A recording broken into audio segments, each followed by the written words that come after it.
It seems destined to be a vicious and bloody final showdown. Iraqi troops could at any moment enter Mosul, which has been under ISIS control for more than 2 years. The terrorist group has left a trail of death and destruction ever since coalition forces loosened its grip on the city. As many as 5,000 ISIS terrorists are said to be holed up in and around Mosul, ready to fight to the death. Let's get right to CNN senior international correspondent Nick Payton-Walsh. She's in Erbil, Iraq. Nick, you've embedded on the front lines with Iraqi and Kurdish troops since the offensive began.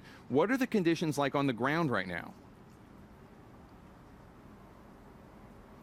It is tough moving down that road from the east of Mosul towards the city limits themselves.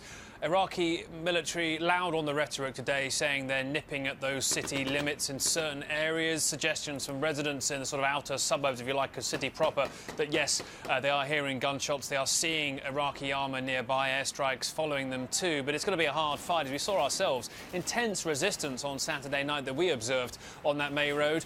They've headed into the remainder of the village Bazwaya, near where we were, certainly. But it isn't clear if this is part of a broader bid by the Iraqi military to show they're owning the narrative, to kind of take back, if you like, from the coalition suggestions a few days ago they should pause and consolidate their rear to make sure they're not attacked from behind as they move further into the urban sprawl. Haider al-Abadi, the Iraqi Prime Minister, very vociferously saying they'll cut off the head of the snake here, appealing to Mosul residents to stay indoors. And Jake, another part of this narrative too, what's happening inside the city. Well, we know there are 1.2 million civilians there who are at risk of being caught in the crossfire or used as human shields. What's slightly more off the radar is the insurrection potentially beginning there. We've known and spoken to resistance fighters who are waiting for what they call 0 hour. Well, in the last 24 hours, some senior ISIS officials have been shot dead in drive-by incidents in that city. One ISIS position attacked as well. Is this the beginning of that insurrection? Is the 0 hour now upon those people? Will that change the equation when it comes to how long ISIS can resist the Iraqi advance? All unknowns. What's pretty certain, though, is the episode of the fighting inside the urban sprawl of Mosul will be certainly bloodier than the already pretty complicated advance they've had across the deserted plains around the city itself, Jake.